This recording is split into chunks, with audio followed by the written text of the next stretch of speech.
सामने रख लिया तो सूरह कुरैश को आपने 70 मरतबा पढ़ना है और इन दोनों चीज पर दम करना है, यानी कि उस बोतल पर भी दम करना है और उस तेल पर भी दम करना है। अब जो पीने वाले नक्श हैं वो इस ही पढ़े हुए पानी से रोजाना एक नक्श पिलाना है और ये जो तेल है रोजाना उसके सर में मलना है, यानी कि जो मरीज है इस तेल से रोजाना अपने सर की मालिश।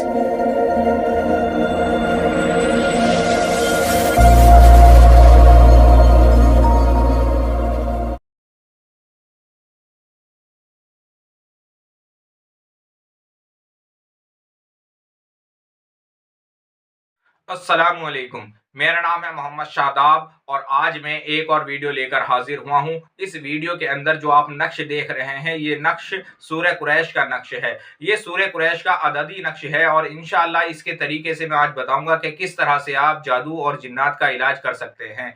आपको ये तशखीस होनी चाहिए कि हाँ वाक़तन इसके ऊपर जादू या जिन्नात का मसला है। अगर इस तरह का किसी शख्स के साथ मसला है तो इंशाअल्लाह जो मैं यहाँ तरीका बताऊंगा मुकम्मल तौर से उसका जादू हो या जिन्नात हो मुकम्मल तौर से वो खत्म हो जाएगा। क्या करना है, अगर किसी के घर पे जादू को मुसल्लत कर दिया गया है और जादू के जरिए से जिन्नात को मुसल्लत कर दिया गया है तो इंशाअल्लाह उसका भी इलाज हो जाएगा और इसी नक्श से वो जादू भी खत्म हो जाएगा। अब घर पर जादू होने की चंद निशानियां होती हैं, जैसे बाज मर्तबा बर्तनों से मछैंद आना, अंडे की स्मेल आना, या बाज मर्तबा ऐसा होता है कि ऐसा लगता है कि कहीं गोश्त सड़ रहा है, इस तरह की बदबू आती है। बाज मर्तबा ऐसा होता है कि ऐसी बदबू आती है कि आदमी से बर्दाश्त नहीं होती, यानी कि बहुत ज्यादा उसको बुरा महसूस होता है। अगर इस तरह का मसला आपके साथ में है तो इंशाअल्लाह आप इस नक्श से अपना इलाज कर सकते हैं। और एक दूसरी बात, अगर घर में जिन्नात मौजूद हैं तो उसकी चंद निशानियां कुछ इस तरह से होती हैं कि बाज मर्तबा बर्तनों का खड़कना या बाज मर्तबा किसी शख्स के नाम से आवाज लगना। अगर आपके घर में कोई शख्स है, मिसाल के तौर पर उसका नाम है सलमान, तो ऐसा लगता है कि जैसे कोई शख्स सलमान कहकर उसको आवाज दे रहा है, लेकिन जबकि वहां कोई और शख्स मौजूद नहीं होता। बाज मर्तबा ये रात में होता है, अक्सर रात में उसको आवाज लगती है। अगर इस तरह का मसला है तो इंशाअल्लाह वो भी खत्म हो जाएगा।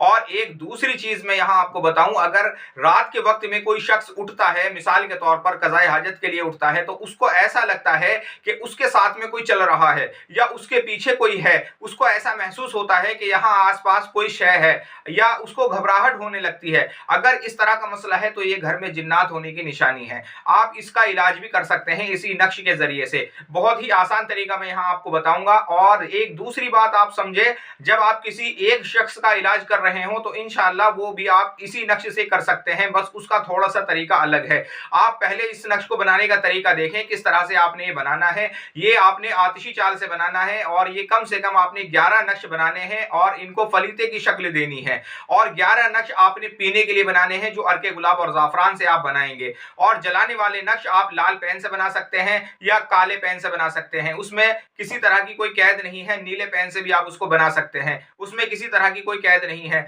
लेकिन पीने वाले नक्श आप अर्के गुलाब और जाफरान से बनाएं तो ज्यादा बेहतर है। अब देखें किस तरह से ये अमल करना है। आपने ये शम्स की साथ में लिखें तो ज्यादा बेहतर है। जिसको साथ का इल्म नहीं है वो इतवार के दिन सूरज निकलने के 10 मिनट बाद इसको लिखे और अपना रुख मशरिक की तरफ रखे। तो किस तरह से करना है, ऊपर लिखना है 786, 16 खानों का बॉक्स बनाना है जिसको नक्श मुरब्बा कहा जाता है और यहां से इसको भरना शुरू करना है।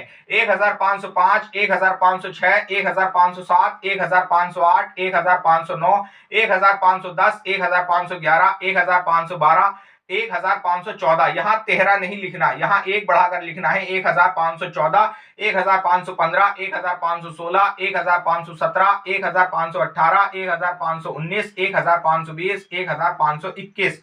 और यहाँ आपने लिखना है फला बिन फला।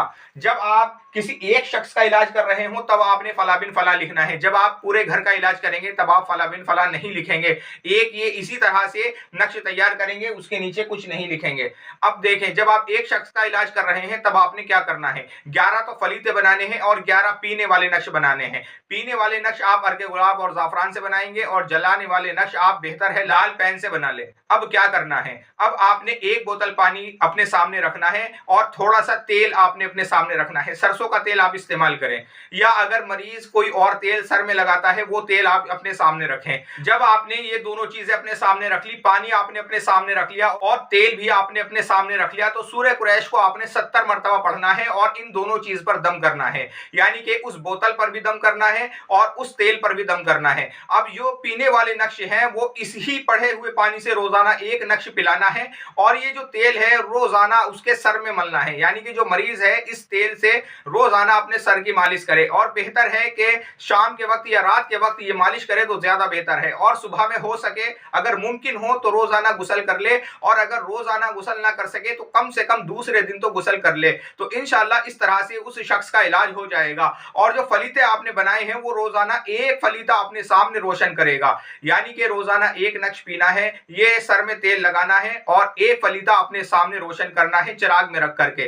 कड़वा तेल अगर आपको मैसर हो जाए तो बेहतर है, नहीं तो आप सरसों के तेल में भी इस्तेमाल कर सकते हैं। सरसों के तेल में आप ये फलीता इस्तेमाल कर लें, कोई मसला नहीं है। अगर कड़वा तेल ना मिले तो कोई मसला नहीं है।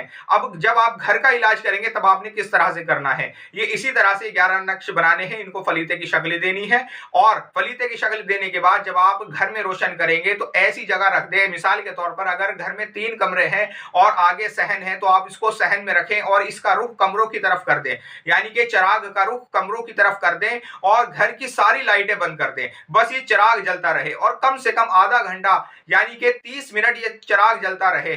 और जब ये चिराग जलेगा तो कोई शख्स ज्यादा चले फिरे ना, यानी कि जब सबके सोने का टाइम हो जाए उस वक्त इस चिराग को रोशन करें और कम से कम आधा घंटा ये चिराग रोशन रहे। अगर उस घर में जादू होगा या जादू के जरिए से जिन्नात को मुसल्लत कर दिया होगा तो इंशाअल्लाह वो जादू भी खत्म हो जाएगा और जो खबीस जिन्नात मौजूद है वो भी निकल कर चले जाएंगे। इसी तरह से आपने अमल करना है। और घर में जो आपने पानी पढ़ा है वो घर में भी छिड़कना है, यानी कि घर के चारों कोनों में उसके छींटा मारना है। और ये अमल आपने रात में करना है। घर में जो आप छींटा मारेंगे वो भी आपने इशा के बाद छींटा मारना है और इसी नक्श को यानी कि नक्श जला दें और उस पानी का छींटा मार दें। इस तरह से ये दोनों काम कर लें। 11 दिन तक आप ये काम कर लें तो इंशाअल्लाह मुकम्मल तौर से जादू और जिन्नात का इलाज हो जाएगा। ये मुजर्रब और आजमूदा अमल है, आप इस अमल का इस्तेमाल करें तो इंशाअल्लाह आपको फायदा होगा। आज की इस वीडियो में इतना ही, और किसी ताल्लुक से आपका कोई सवाल है तो आप मेरे व्हाट्सएप नंबर पर मुझसे राब्ता करें या मुझे कमेंट करें। अस्सलामु अलैकुम।